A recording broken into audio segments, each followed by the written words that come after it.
అబద్ధం, అసత్యం, బూటకపు మాటలు, ఫేక్ చేష్టలు అన్నీ కలగలిపితేనే జగన్మోహన్ రెడ్డి వైసీపీ పార్టీ అని టీడీపీ మహిళా నేత అన్నారు.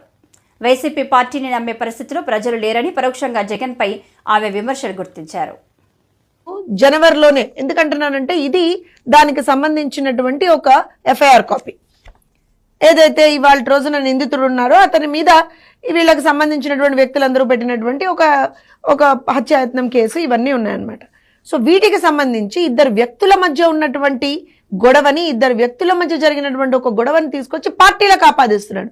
ఇంతకు మించినటువంటి సిగ్గుమాలిన చర్య ఇంకేదన్నా ఉందా అనంటే, నేను పరామర్శకు పోతున్నా అని చెప్పి అక్కడ పరామర్శకి పోయి పథకాల గురించి మాట్లాడుతున్నాడు. అసలు సిగ్గు అనేటువంటి మాటే మీ డిక్షనరీలో లేదనుకుంటా జగన్మోహన్ రెడ్డి గారు కదా. ఎందుకనంటే ఇవాళ రోజున మీరు గమనించండి, 5 సంవత్సరాలు ఈ మహానుభావుడు 5 సంవత్సరాల పాటు ఈ మాట ఎందుకంటున్నానంటే, ఇంకా జగన్మోహన్ రెడ్డి ఉండుంటే అని వాళ్ళు చాలా పెద్ద పెద్ద మాటలు మాట్లాడారు. దాని గురించి తర్వాత మాట్లాడదాం.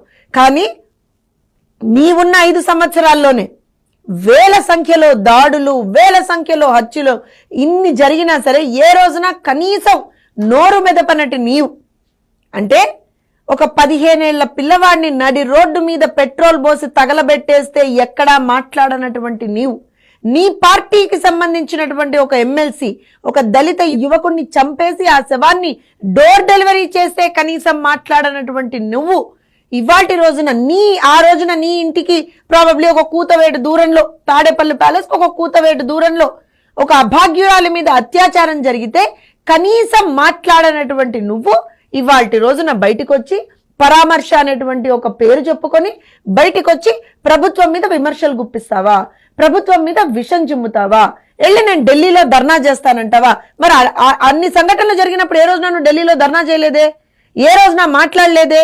నీ ప్రభుత్వమే ఉండిందే, ఎందుకు కనీసం నోరు మెదపలేదు? ఎందుకు అమర్నాథ్ గౌడ్ కుటుంబానికి నువ్వు అండగా నిలబడలేదు? ఎందుకు కనీసం పరామర్శించలేదు?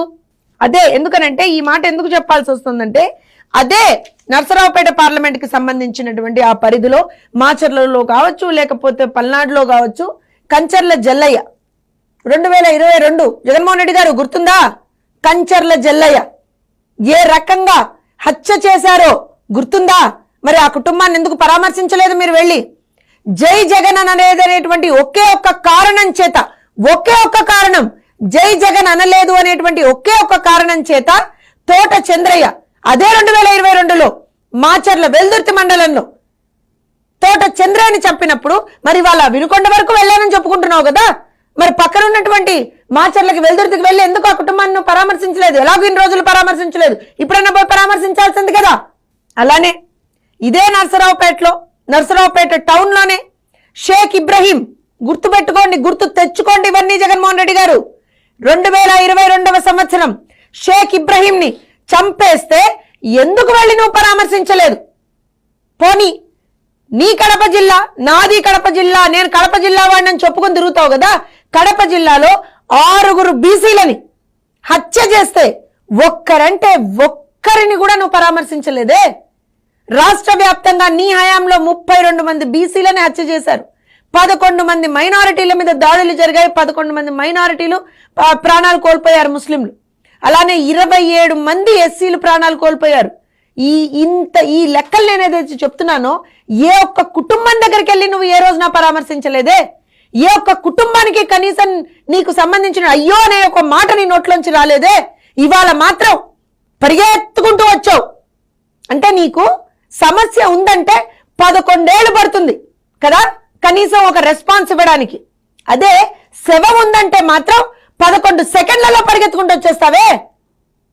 ఈ మాట ఇంత కోపంగా ఎందుకు అనాల్సి వస్తుంది అనంటే, చేసేది మీరే, దాడులు చేసేది మీరే, హత్యలు చేసేది మీరే, మళ్ళీ వెళ్ళి ఓదార్పు అనేటువంటి ఒక నాటకాలు ఆడేది మీరే. ఇవాళ రోజున మళ్ళీ దీనికి రాజకీయ రంగు పులుముతారా?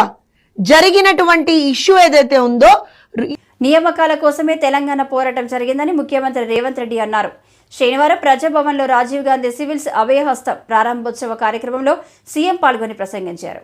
త్యాగాల పునాదులపై తెలంగాణ ఏర్పడిందన్నారు. నిరుద్యోగుల సమస్యలు పరిష్కరించడమే ప్రభుత్వ ప్రాధాన్యత అని స్పష్టం చేశారు.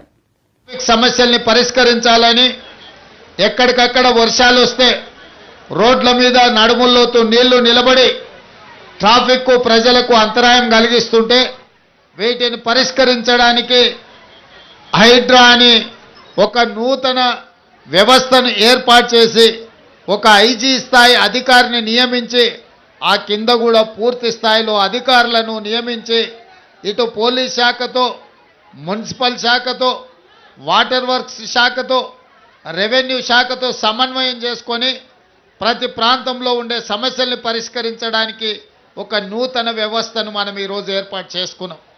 మన నగరానికి తలమానికం మూసి, కానీ అలాంటి మూసి ఇవాళ మురికి కూపంగా మారి ఎక్కడ ఉన్న ప్రపంచంలో ఉన్న చెత్తంతా తీసుకొచ్చి మూసిలేసే పరిస్థితి ఉంది. కాలువలు నాలాలు కబ్జాలు పెట్టుకొని మూసి వైపు వెళ్లాల్సిన నీళ్లను మనము ఎక్కడికక్కడ కబ్జాలతో అడ్డుకోవడంతో ఇవాళ మన కాలనీలు అన్నీ కూడా చిన్న వర్షం పడ్డ జలమయం అయిపోతున్నాయి. అందుకే ఈరోజు మూసి సుందరీకరణ చేసి లండన్లో థేమ్ రివర్ కంటే కూడా అద్భుతంగా మూసిని ఒక అద్భుతమైన అభివృద్ధి కార్యక్రమంగా తీసుకొని ఈరోజు వికారాబాద్లో మొదలై నల్గొండ జిల్లాలో ఎప్పుడు కోమటిరెడ్డి వెంకటరెడ్డి గారు మాట్లాడినా హైదరాబాదు మురికంతా మా నల్గొండ ప్రజలకు వస్తుంది. ఆ నీళ్లు కలుషితం అయిపోయి మేము పంటలు పండించుకుంటే మా పంటలు కూడా విషమైపోతున్నాయి, తిన్నా కూడా వాటి వల్ల చాలా అంటు రోగాలు వచ్చే పరిస్థితి ఉందని వారు చెప్పినారు.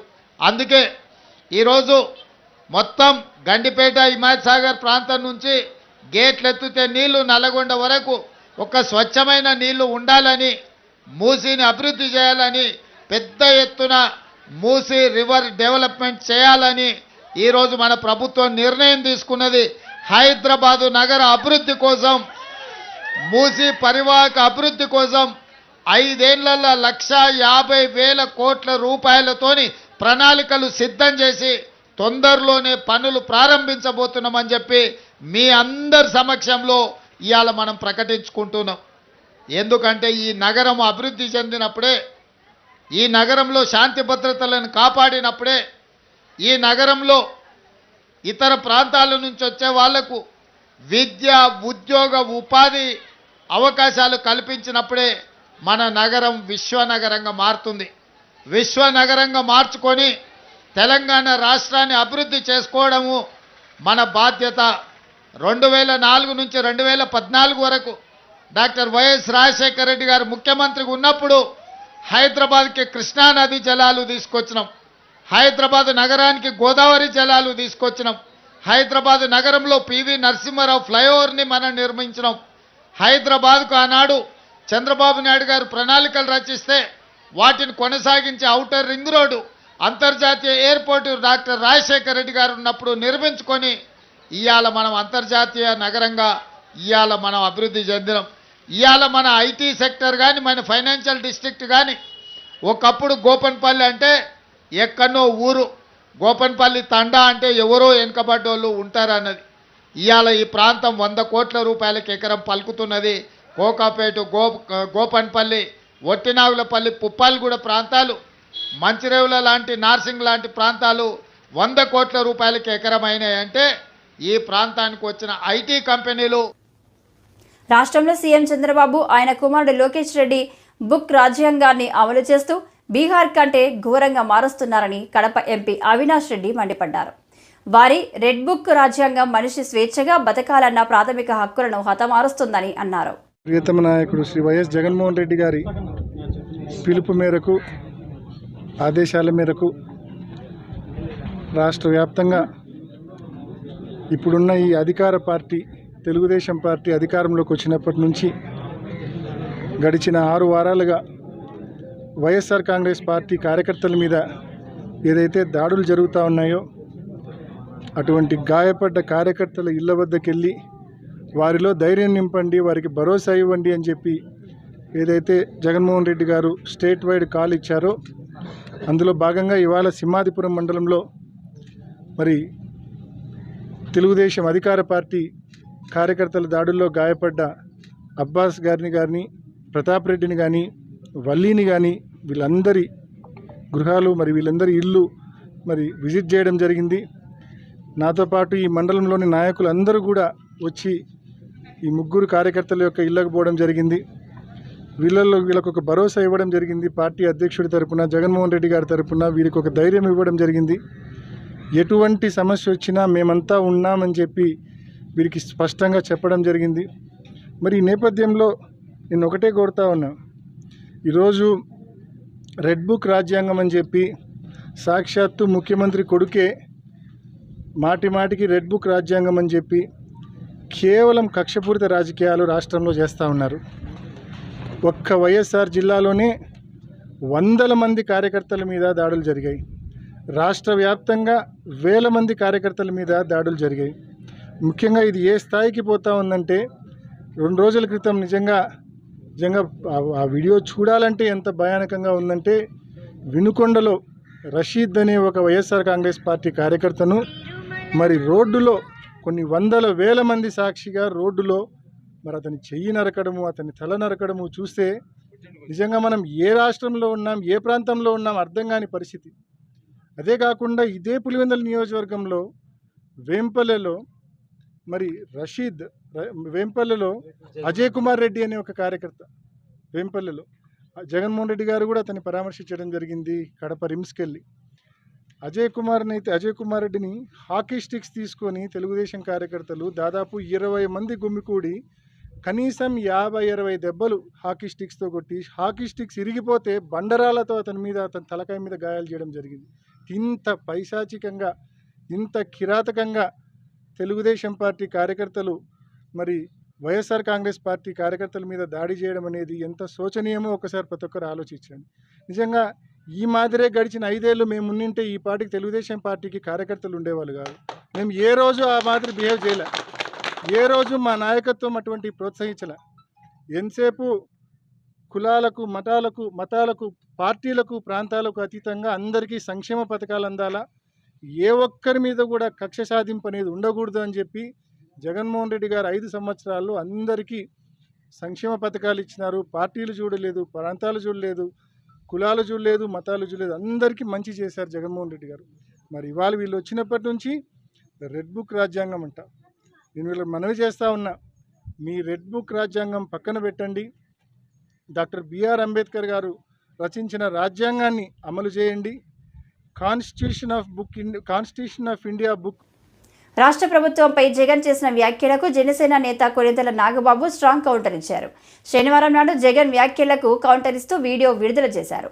జగన్ శవ రాజకీయాలు మానుకో అని హితవు పలికారు. రషీద్ హత్యకు రాజకీయాలతో సంబంధం లేదన్నారు. కనీసం ఒక మాట మాట్లాడలేకపోయారు మీరు. 32,000 మంది ఆడపిల్లలు అదృశ్యం అయిపోయారని చెప్పి పవన్ కళ్యాణ్ గారు చెప్పి కనీసం ఒక పోలీస్ రివ్యూ పెట్టండి అంటే కనీసం పోలీస్ రివ్యూ కూడా పెట్టకుండా 32,000 మంది ఆడపిల్లలు అదృశ్యం అయిపోతే అప్పుడు మీకు మాట్లాడటానికి నోరు రాలేదా? ఇప్పుడు మీ కార్యకర్తలకు లేకపోతే మీ వాళ్ళకి అన్యాయం జరిగిపోతుందని ఇంత మాట్లాడుతున్నారే, మీరు అప్పుడు కూడా మాట్లాడుంటే ఇప్పుడు మీరు మాట్లాడిన మాటకు విలువ ఉండేది. మళ్ళీ చెప్తున్నాను, అక్కడ వినుకొండలో జరిగింది నాకున్న సోర్సెస్ ప్రకారం అది పర్సనల్ గ్రడ్జి, 2 వ్యక్తుల మధ్యలో జరిగిన గడ్జి తప్ప 2 పార్టీలకు సంబంధించినవి కాదు. అది మీరు ఖచ్చితంగా మీకు త్వరలోనే పోలీసు నిజాలు నీకు తెలుస్తారు, మీకు ఆన్సర్ చెప్తారు. అలాగే మీ వైసీపీ నాయకులు, సామాన్య ప్రజలు అంటే నెలకు ఒక 10,000-20,000 సంపాదించే వాళ్ళు ఏదో వాళ్ళ పూర్వీకుల ఆస్తులు 100 గజాలు, 200 గజాలు, 300 గజాలు, 400 గజాలు ఉంటే వాటిని అడ్డగోలుగా కబ్జా చేసి భయపెట్టి స్వాధీనం చేసుకున్నారే, అది మీ దృష్టికి రాలేదా?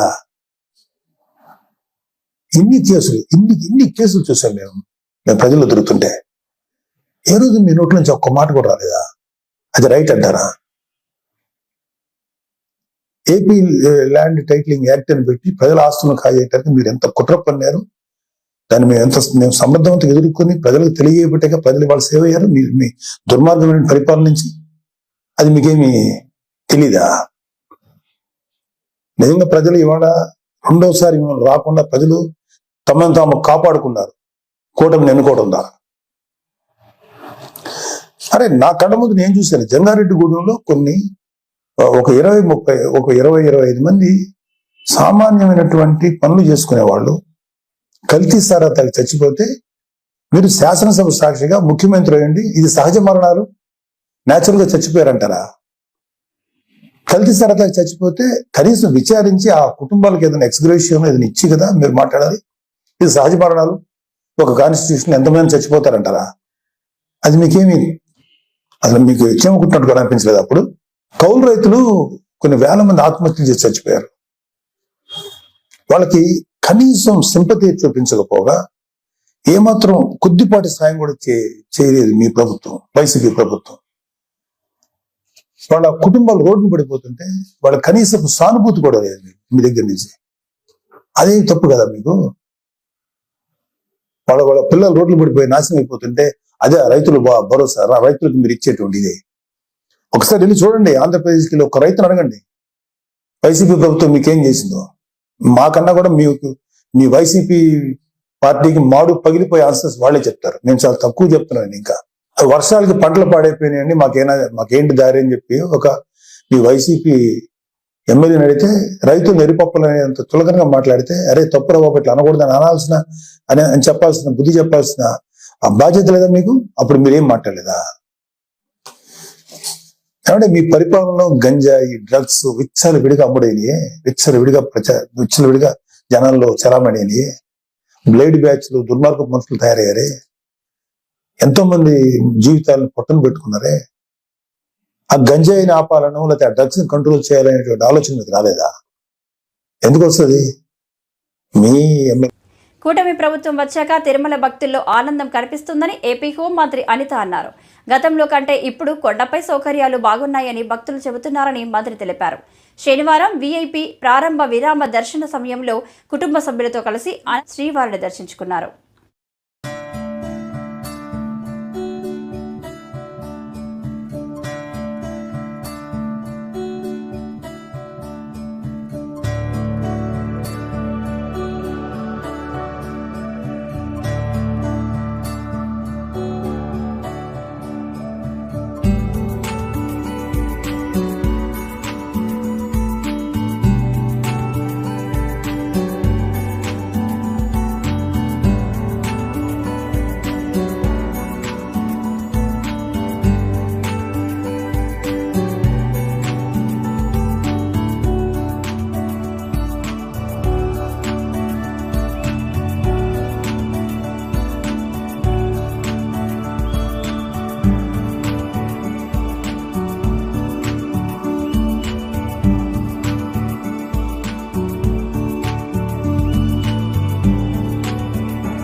ఈరోజు దేవదేవుడు వెంకటేశ్వర స్వామి దర్శనానికి ఈరోజు పైకిపేట నియోజకవర్గంలో మేమందరం కూడా మొక్కుబడి తీర్చుకోవడానికి మంది లీడర్స్తో ఇక్కడికి రావడం జరిగింది. స్వామివారి దర్శనం చాలా బాగా జరిగింది. స్వామివారి ఆశీస్సులు ఎప్పుడూ కూడా మా అందరి మీద ఉంటాయి. ముఖ్యంగా చంద్రబాబు నాయుడు గారి మీద, ఎన్డీఏ కూటమి మీద, పవన్ కళ్యాణ్ గారి మీద ఎప్పుడూ కూడా స్వామివారి ఆశీస్సులు మెండుగా ఉంటే ఈ రాష్ట్రం అభివృద్ధి పదంలో ముందుకు తీసుకెళ్తుందని నమ్మకం మాకుంది. ముఖ్యంగా ఇక్కడికి వచ్చిన తర్వాత భక్తులందరూ కూడా చాలా ప్రశాంతంగా ఉన్నారు, ఆనందంగా ఉన్నారు. వాళ్ళ మొహాల్లో నవ్వు కనిపిస్తుంది. చాలామంది భక్తులు అయితే నా దగ్గరికి వచ్చి నన్ను పట్టుకొని మాట్లాడుతున్నారు. అమ్మ ఇంతకు ముందు మీద ఏర్పాట్లు చాలా బాగున్నాయి, నాణ్యత ఉంది, అన్నప్రసాదంలో కానీ ప్రసాదంలో కానీ అన్నింటిలో, లడ్డూలో కానీ అన్నింటిలోని కూడా నాణ్యత ఉంది, శుభ్రంగా ఉంది, మేము ప్రశాంతంగా వచ్చి ఆ దేవదేవుని దర్శనం చేసుకుని వెళ్తున్నామని చెప్పి చాలా బాగా మమ్మల్ని అందరినీ రిసీవ్ చేసుకోవడమే కాకుండా వాళ్ళు చెప్తా ఉంటే నిజంగా చాలా ఆనందం అనిపిస్తుంది. ఇదే ఆనందం ప్రతి భక్తుల్లోని కూడా ఎల్లకాలం ఉండాలని మనస్ఫూర్తిగా నేను కోరుకుంటున్నాను. టీడీపీ ప్రభుత్వ హయాంలో చేపట్టిన అభివృద్ధి పనులను గత వైసీపీ ప్రభుత్వం పూర్తిగా నిర్వీర్యం చేసిందని కేంద్ర మాజీ మంత్రి అశోక్ గజపతిరాజు అన్నారు. విజయనగరం టీడీపీ జిల్లా కార్యాలయంలో అశోక్ బంగ్లాలో మాట్లాడారు. అన్న క్యాంటీన్లు జరగాలని మనం గవర్నమెంట్లో ఉన్నప్పుడు అప్పుడు పెట్టాము. ఐ థింక్ 5 రూపీస్ అప్పుడు అందుబాటు ధరలో వారికి పేదవాళ్ళకి భోజనాలు పెట్టడం. ఇది ఇంచుమించుగా అన్ని చోట్ల చేస్తాం. మా విజయనగరంలో ఆ రోజు 2 చోట్ల చేయగలిగాము, విజయనగరం టౌన్కి సంబంధించి. ఇది పార్టీలతో నిమిత్తం లేదు, ఎవరు వచ్చినా అక్కడ ఔటర్ లిమిట్ వారు కట్టేవారి డబ్బు వారి నంబర్స్ని ఎందైతే మీకు క్వాలిటీ ఫుడ్ ఉండాలని అందరూ మెచ్చుకున్నారు. ఆ క్వాలిటీ ఫుడ్, ఆ భోజనాలు ఇవన్నీ అందరు మెచ్చుకున్నారు. I think if I remember correctly Akshay పాత్ర వారు అంటే మేము మెమరీ నుంచి మాట్లాడుతున్నాం కనుక ఏదో తప్పులు ఉండవచ్చు. సో వారు సహకరించారు. ఇప్పుడు అలాంటి ఏజెన్సీని మళ్ళీ తీసుకురాగలిగితే క్వాలిటీ ఫుడ్ మనం ప్రజలకి అందించగలిగితే సస్టైనబుల్ మూమెంట్లో చేయగలిగితే చాలా మంచిది అని మాలాంటి మనుషుల భావన. మనకేంటో కానీ ఫస్ట్ 5 years బిల్డప్ అయిన అన్నీ నెక్స్ట్ 5 yearsలో ధ్వంసాలకి గురి అయిపోయి ఇప్పుడు మనం మళ్ళీ రివర్స్ గేర్లో రాకుండా చూడవలసి ఉంటుంది.